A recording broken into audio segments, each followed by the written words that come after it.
Yamashita's gold is one of the greatest treasure hoards ever known. In today's currency, it represents over $100 billion in value. According to the myth, this incredible fortune was amassed from proceeds of ruthless Japanese looting throughout Asia during World War II. For one amateur treasure hunter, finding the gold becomes a lifelong obsession. But little did he know, he has a mighty rival. One of the most brutal dictators of the 20th century. Marcos was unquestionably a thug. He was a gangster. This is the extraordinary story of Rodžera Rohasa and the legend of Yamashita's gold.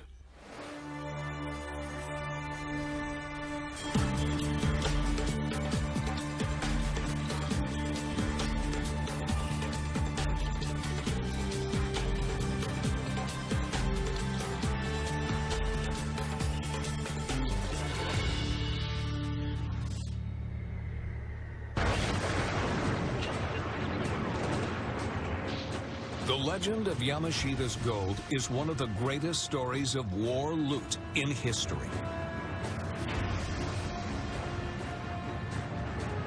By 1942, the Japanese Imperial Army has successfully invaded all of Southeast Asia. As they advance, they mercilessly ransack country after country.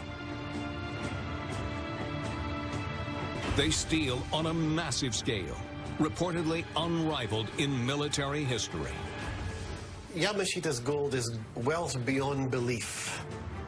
People wouldn't believe how much it is. $1 trillion worth. So it's a mind-blowing amount.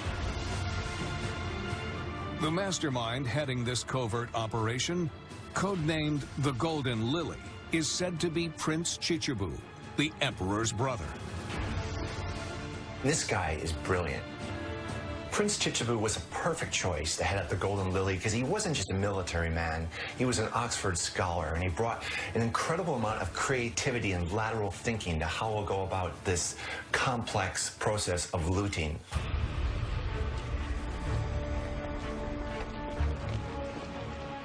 The Golden Lily operatives just completely took everything from all the countries. They left them with nothing. They invaded, they took all their wealth, and just left them penniless. It wasn't just banks and financial institutions, but it also had museums, temples, art galleries, rare books, anything that was worth money. They knew about it, knew where it was, how much it was worth, and they took it. The Golden Lily's looting was so comprehensive, they even targeted the underworld, the gangster world, the black markets, and they absolutely drained them of anything that was of value.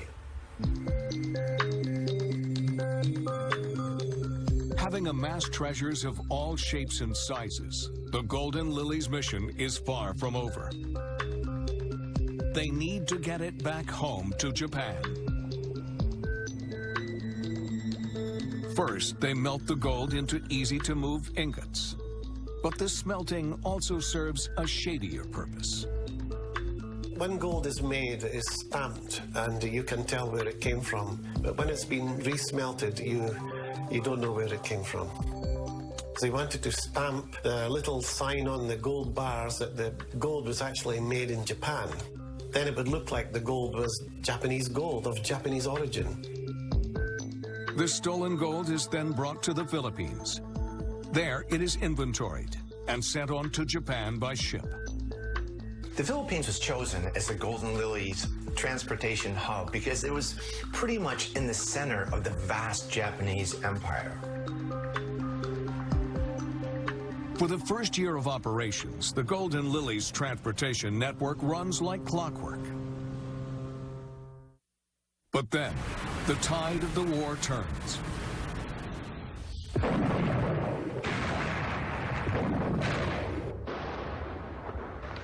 In June 1942, Japanese and U.S. forces meet near the tiny Pacific island of Midway.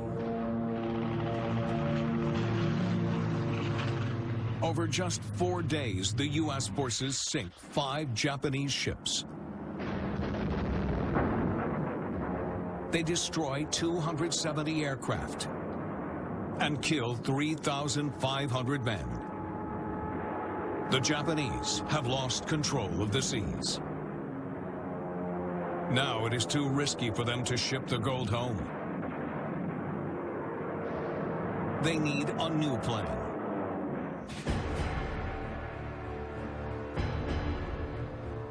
They turn to their finest fighting general, Tomoyuki Yamashita. He has an incredible track record. Nobody has the reputation he does. And if anyone can pull one out of the hat, it would be him.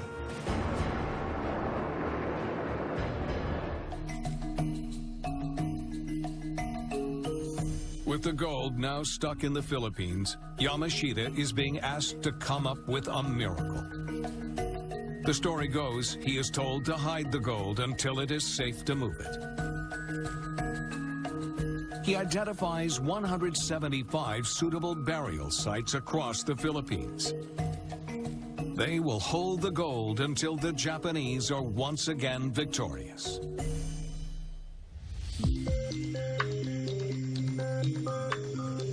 And the Philippines proved the ideal place to hide this treasure.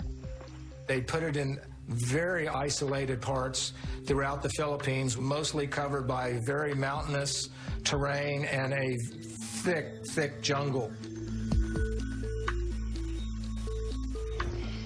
Once you got these tunnels built, it would become virtually impossible to see that there had been anything ever buried there because of the growth rate in the jungle. Yamashita orders detailed maps to be made of the exact location of each treasure vault. And each map is carefully encoded. These maps were done in an old Japanese dialect called kanji, a language which is between 1,500 and 2,000 years old, and there were no topographical references on them. They used the old characters to represent certain landmarks. Unless you know the complex code, these maps are meaningless. And there are even further layers of security. Bombs, grenades, decoy walls that would lead you into another trap. The Golden Lily left nothing to chance. And they had a vast system of booby traps that consisted of poisonous gas, explosives, complex use of the water table. So if you don't know what you're doing, you're going to drown in your pursuit of reaching the treasures. But the maps that were drawn highlighted where all those traps were. If you didn't have a map and you went into one of these treasure vaults, it's very likely that you wouldn't come out alive.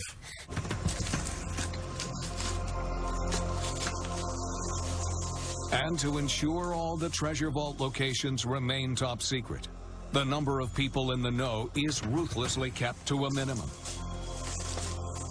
They use prisoner of war or local slave labor to build the actual treasure vaults.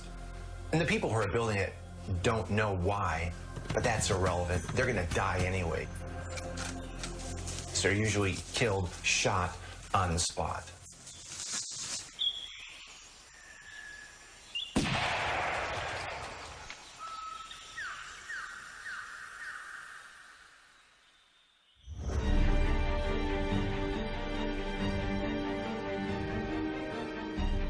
But for all Yamashita's efforts, the gold still isn't safe.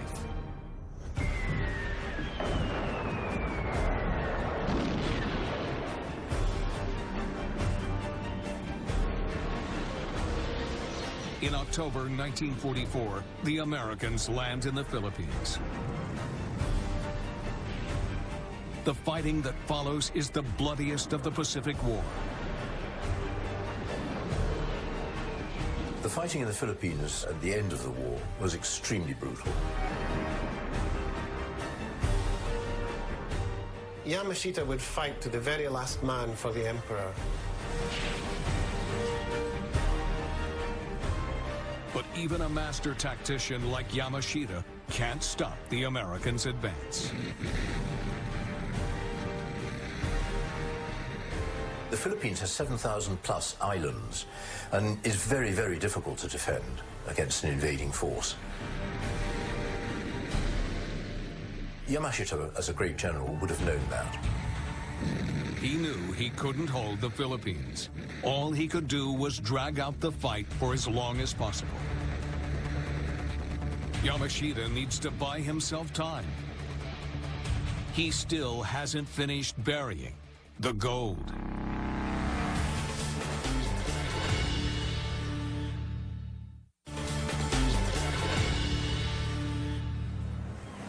April 1945. The Japanese are losing the war in the Pacific. Japanese General Tomoyuki Yamashita's priority now is to hide the looted gold. While U.S. naval forces continue to advance, Yamashita is forced to retreat back to the mountains around the northern city of Baguio. Their systematic hiding of their national treasure becomes less systematic and more panicked. They need to do it immediately because they're about to suffer defeat. 174 treasure vaults done and dusted. Only one is left.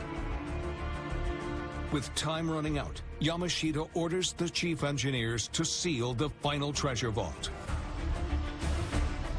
These engineers knew everything. They knew how the maps were made. They knew where the burial sites were. They knew how they were booby-trapped.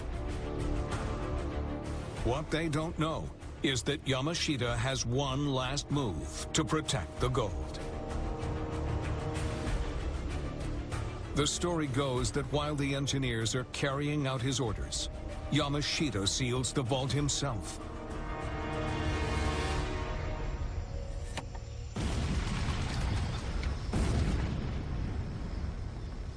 The engineers are still inside.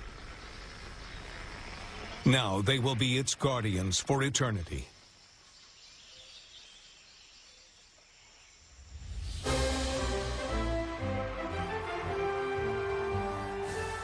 Three months later, World War II is over. General Yamashita is put on trial for war crimes.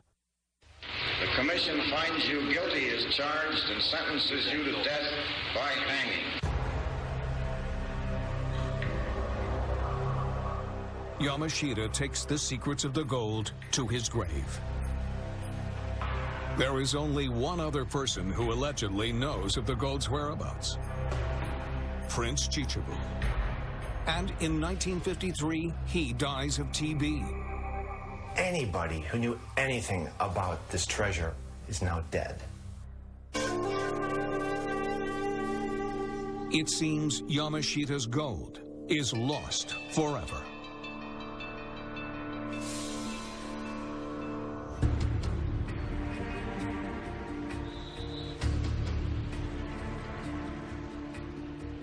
But in the Philippines, after the horrors of war, the legend of Yamashita's gold lives on.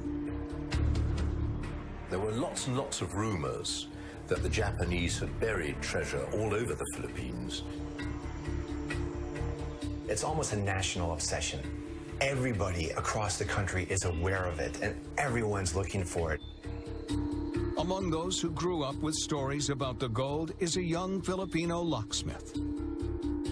Rodžera Rohasa, better known as Roger, is born in 1943, just as Yamashita's gold is being buried. Roger's childhood was really difficult. The Philippines are extremely impoverished. His family is impoverished. Roger is one of millions of Filipinos growing up in the shadow of World War II. The war had devastated the Philippines. Manila was absolutely on its knees in a way that no other city in the whole of the Second World War, other than Warsaw. It was dreadful. Hundreds of thousands killed, families broken up, desperate poverty, no real economy going. It was in a really bad state. So it was no surprise that the legend of Yamashita's gold just took Roger by heart at a very young age. Someone that poor with a possibility of obtaining wealth beyond your wildest dreams, of course you're going to go for it. Roger the locksmith lives in Baguio, the northern city near to where Yamashita made his last stand. Roger surmises that they must have hid some of the treasure around his town. So he looks around his town right from the start because he knows logically that's probably one of the best places to start. Roger was a very diligent man. Every spare moment he was out there working, seeing what he could find, eliminating areas, and continuing to move forward in a very logical, progressive manner. To help him in his quest, Roger scrimped and saved and bought himself a metal detector.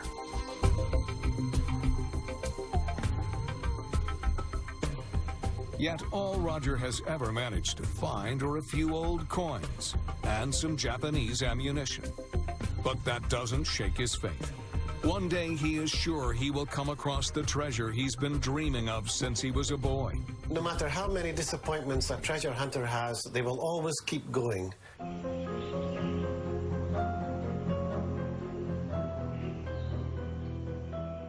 Then, in 1961, after years of hunting the gold, Roger has what seems to be a breakthrough.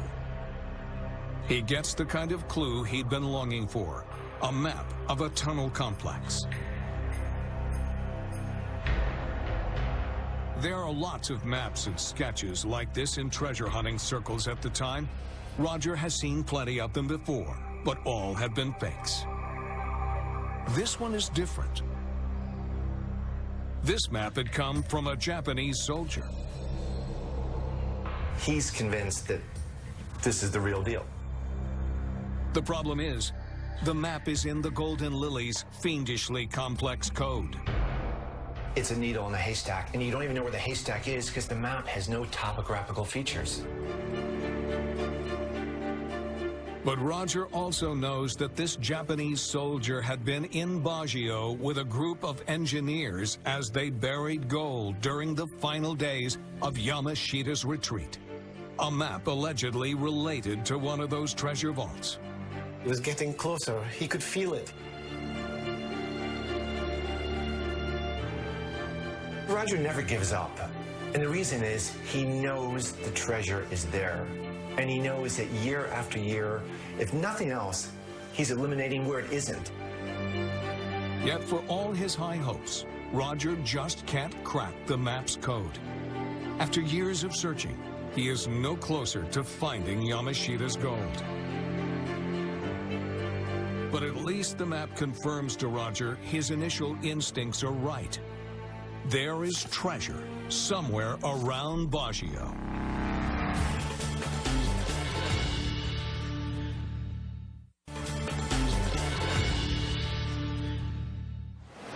While combing the jungles around Baguio, Rodžera Rohasa finally gets the clue he's been searching for. A cryptic map of the tunnel complex used to hide gold taken by the Japanese during World War II. Then Roger meets a man who seemed to offer him his next breakthrough, Eusebio Okubo. Okubo tells Roger he served under the Japanese as an interpreter during their occupation of the Philippines. There were a lot of Filipinos who claimed to know where Japanese buried treasure was, mainly because an awful lot of Filipinos had, perforce, worked with the Japanese, not necessarily what we would call collaborators, but simply because the Japanese needed cooks, drivers, interpreters, all that sort of thing. Okubo confesses he served none other than General Yamashita. While working for him, Okubo had witnessed Yamashita taking a large quantity of gold to Baguio towards the very end of the war. And then Okubo reveals the crucial piece of information Roger was after. The gold was in wooden boxes, stashed in a tunnel, not far from Baguio General Hospital. So this was the final link. This allowed him to tie the bow together and have the perfect package. now he knows where to go, he knows where to dig. He was elated because it now pinpointed the area for him to look at. But little does Roger know, he has a rival. The most powerful man in the Philippines, President Ferdinand Marcos. In 1965, Marcos had been democratically elected, but rapidly became a pathologically greedy dictator. Money was extremely important to Ferdinand Marcos. He loved it like nothing else. And there is only one person who can match Marcos's greed. His shopaholic wife, Imelda. But Imelda's lavish lifestyle wasn't the only reason Marcos needed money.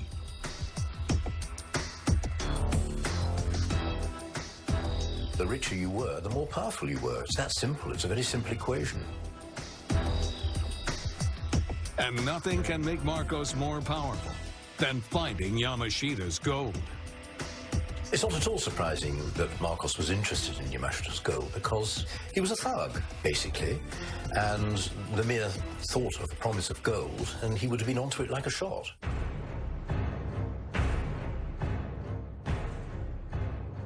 Compared to Roger, Marcos has a serious advantage in the hunt for Yamashita's gold: power. It was incredibly easy for Marcos to use his power to find the gold. He has entire armies at his disposal. Armies, ships, experts on maps and deciphering all sorts of clues. Despite all these resources, Marcos hasn't found anything. And so he devises a shrewd strategy.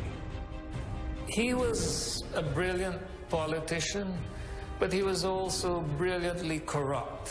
On the surface, he seemed to be a rational person, going by the law, by the books, but in person, he was quite ruthless. Marcos passes a law demanding treasure hunters apply for a permit, detailing where they're going to start digging. He comes up with the permit system because this way he has all the enthusiastic treasure hunters all across the country working for him, because they've now told him where they think the treasure is. He's just waiting to see if anyone finds it, then he can move in, because he has the resources to do that. And you know, that's very smart.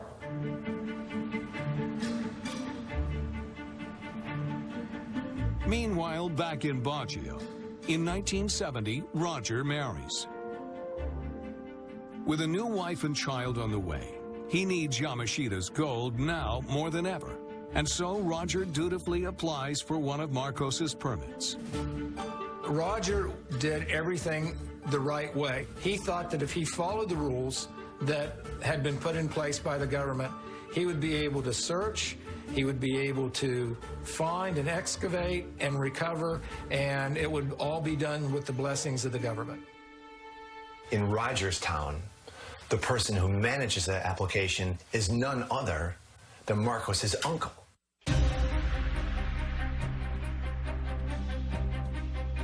In May 1970, armed with his permit, his map, and Okubo's information, Roger decides to risk everything to find Yamashita's gold. He spends all his life savings hiring a team of laborers. Together, they start hacking their way through the thick jungle vegetation near Baguio General Hospital. So it was really difficult for Roger to find the tunnel near the hospital, because it was 25 years before that it was blasted shut. And every single year in the rainy season, these jungles, you know, they change their look and feel dramatically.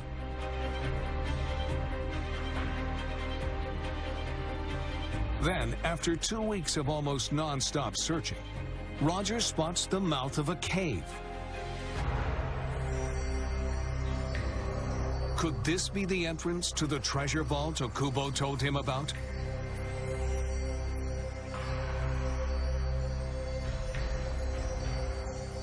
"100 meters into the tunnel, a collapse means Roger can't go any further. But for Roger, this is a good sign. He knows the Japanese had used dynamite to blast their treasure vault shut. And so Roger and his crew begin the arduous task of clearing the way.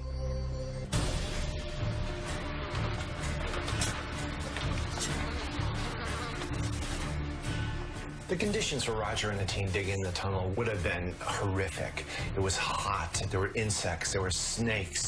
It was very, very hard work.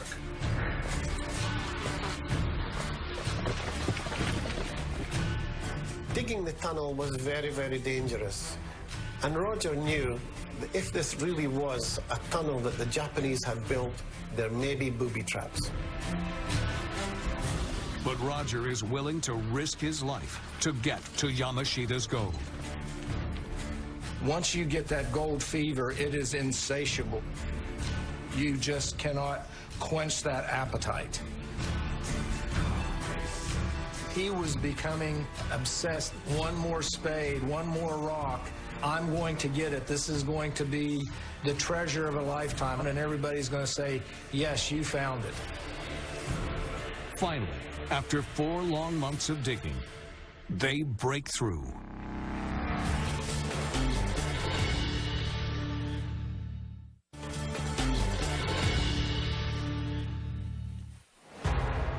Rodžera Rohasa has spent his life savings and every spare moment searching for the long-lost hoard of looted Japanese treasure. Then, after weeks of back-breaking work, he makes a grim discovery. Skeletons dressed in rags. But these aren't just any rags. They are Japanese military uniforms. Could these be the remains of the engineers who had hidden Yamashita's gold, only to be buried alive by Yamashita himself? He thinks he's there, and he knows now that he has all the pieces to the puzzle. He is literally at the threshold of the gold recovery that he has sought now for 10 years. It's there, it's within his fingertips' grasp. Stretching beyond the skeletons are a vast network of tunnels. Roger and his team spend weeks exploring them. Day after day, they find nothing.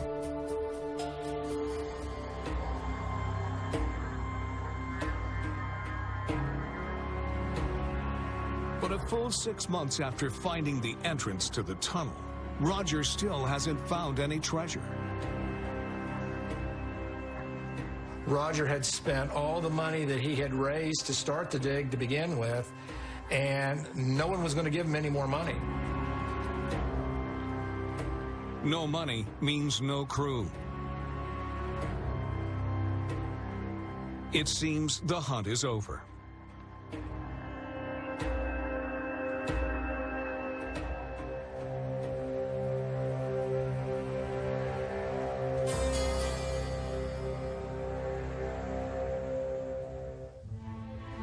Just before Roger decides to give up once and for all, he has one last go with his metal detector.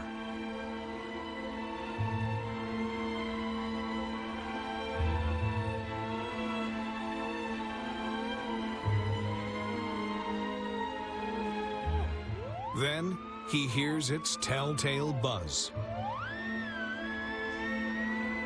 This buzz that Roger got from his metal detector must have been the best sound he'd ever heard in his life.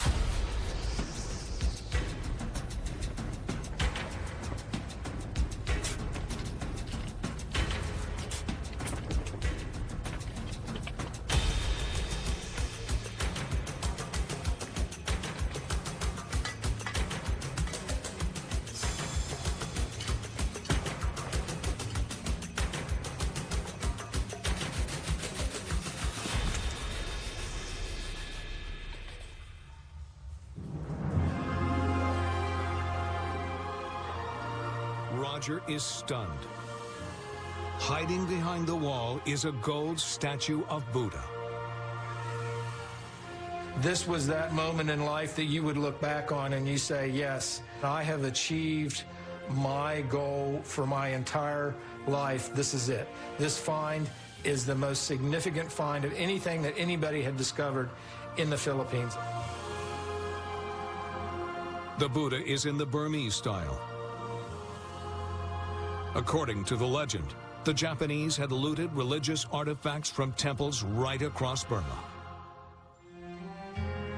He must have found one of Yamashita's 175 treasure vaults. And that wasn't all. The area around the Buddha was stacked full of wooden boxes.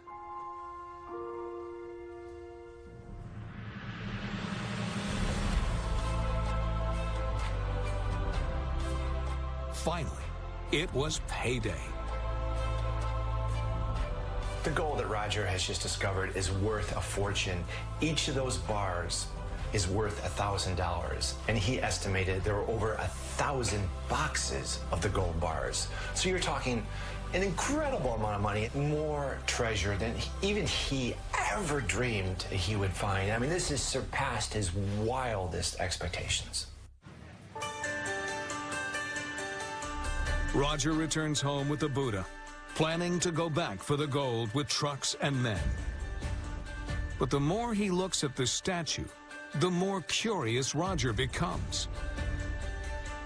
There's something about it that isn't quite right.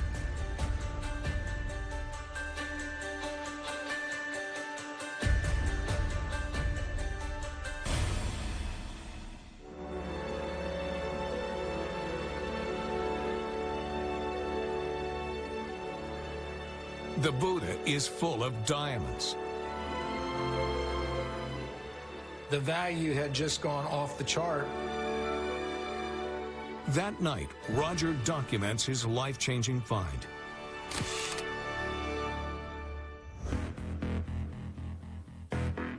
News of Roger's miraculous discovery soon spreads to the presidential palace. I can just imagine him going crazy when the word had gotten to him. Marcos was going to do anything to get that Buddha away from Rojas. And it was going to eventually sit in Marcos' palace. Unfortunately for Roger, Marcos's primary tactic is brute force.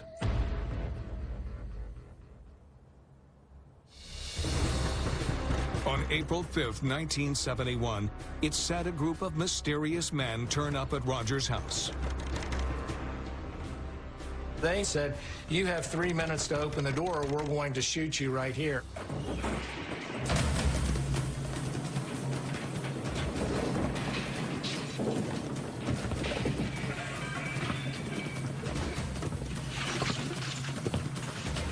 They took everything away from him.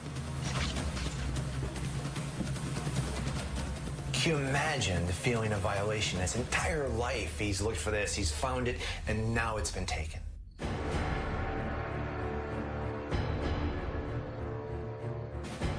But if Marcos thinks he can intimidate Roger and his family, he's wrong. Roger had risked everything to find this gold, and he wasn't going to let it go so easily. Roger reports the theft to the police. By that time, President Marcos had a considerable stranglehold on the police and the army particularly. But Marcos does not yet control the media. Within days, the press picks up Roger's story. It was a huge scandal. You know, there's stolen loot, it's World War II, it's the Japanese, it's Marcos being implicated. The newspaper was full of articles that were nothing short of calling Marcos a common thief. The hostile press coverage comes at a critical time for Marcos. He was widely known to have fixed his second term of office, the elections, which were ludicrously corrupt. I mean, he allegedly won by 2 million votes. It was just impossible. He was widely lampooned on all sides for corruption, and he was beginning to feel himself quite insecure. Marcos needs to silence this treasure hunter fast. There is one obvious solution. The Marcos regime was notorious for extrajudicial executions. You'd have death squads basically killing people who were seen as being very critical of the regime. This time, Marcos needs a different approach. I think by that time he must have thought that the story had enough public exposure for him not to be able to risk just making Roger vanish, like a lot of his opponents. 3 weeks later, Roger finally receives some good news. He is told his Buddha is waiting to be collected at the courthouse in Baguio. But when he gets there, he is in for a shock.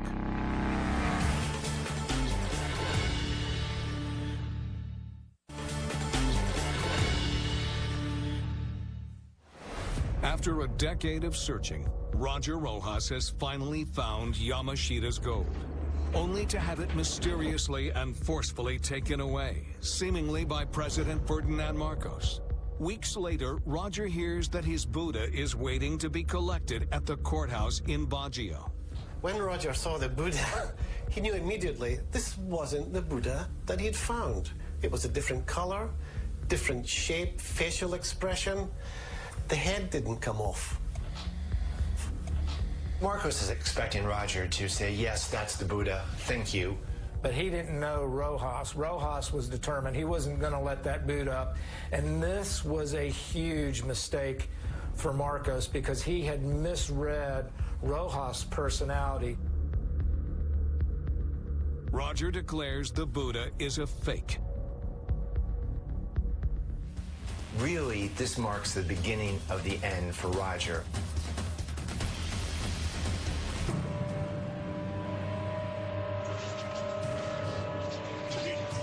Just over 2 weeks later, more mysterious men come for Roger.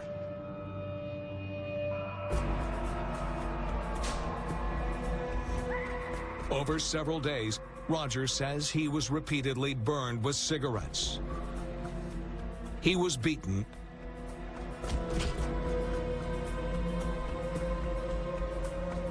and electrocuted.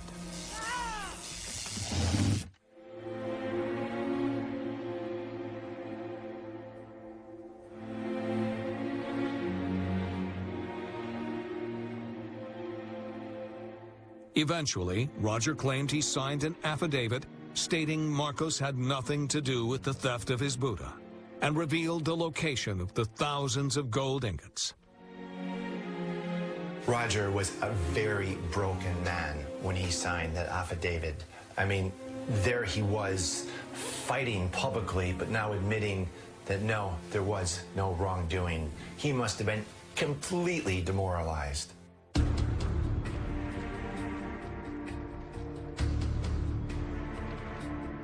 Marcos has Roger imprisoned and wastes no time helping himself to the rest of Roger's find.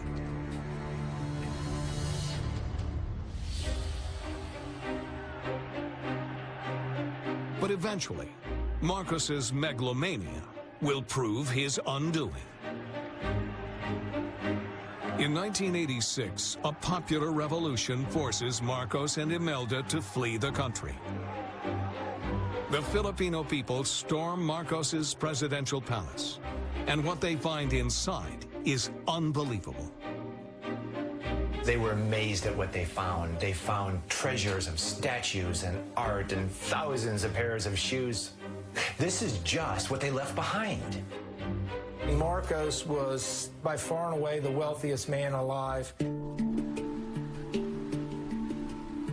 One of the questions for the Filipino people was, where had the Marcoses' enormous wealth come from? For most, there was an obvious answer. Marcos's wealth primarily came from theft, embezzlement, and corruption. And you can look back, I think, on their joint reign as simply being a plot of self-enrichment. And the administration of the Philippines was merely a secondary item.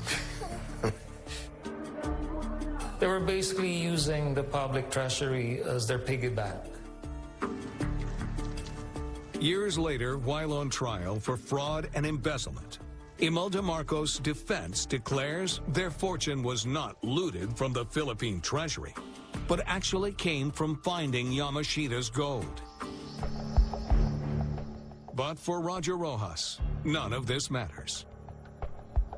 His life is in ruins. Roger never fully recovered from his torture. And the damage is so great that he can't see out of his right eye for the rest of his life after this. He's lost his money, he's lost his self-respect, he's lost his wife. Roger has lost everything. Despite all this, Roger still has a bit of the spirit that had helped him find the gold.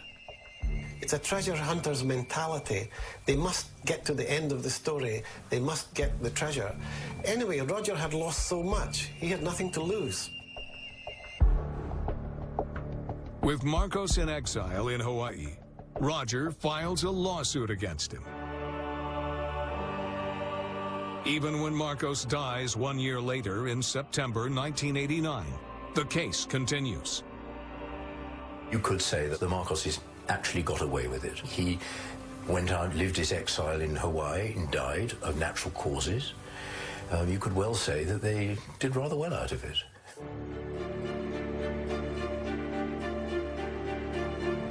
It takes 7 more years before Roger is at last vindicated. In 1996, the jury concludes Marcos had stolen Roger's find. $43 billion in damages is awarded.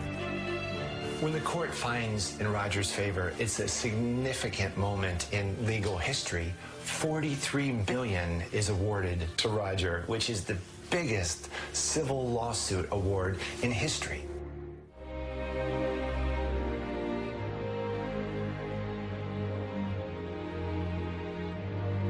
Sadly, Roger never sees justice done. On the eve of his day in court, he dies. He is just 49 years old.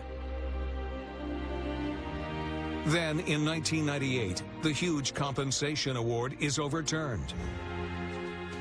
While no court has challenged the verdict that Marcos stole Roger's treasure, how to determine its value is still being fought out by the lawyers. It's hard not to look back at Roger and feel empathy for this man. His determination was boundless. And I think, if nothing else, Roger was a hero. And I think that's how he's going to be remembered. He was willing to be David against Goliath. He was willing to put his life on the line, and therefore my hat off to him.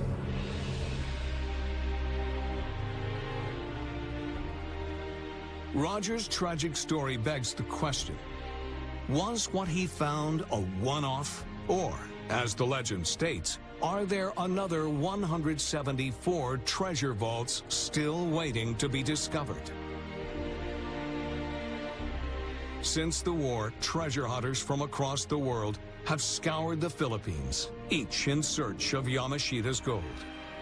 Yet none of them has found anything. Nonetheless, people are still willing to risk their lives looking. Searching for Yamashita's gold is a very dangerous activity. Even to this day, I think it was in 2000, 2 men were buried alive looking for treasure. What drives them is their certainty that Yamashita's gold is still out there.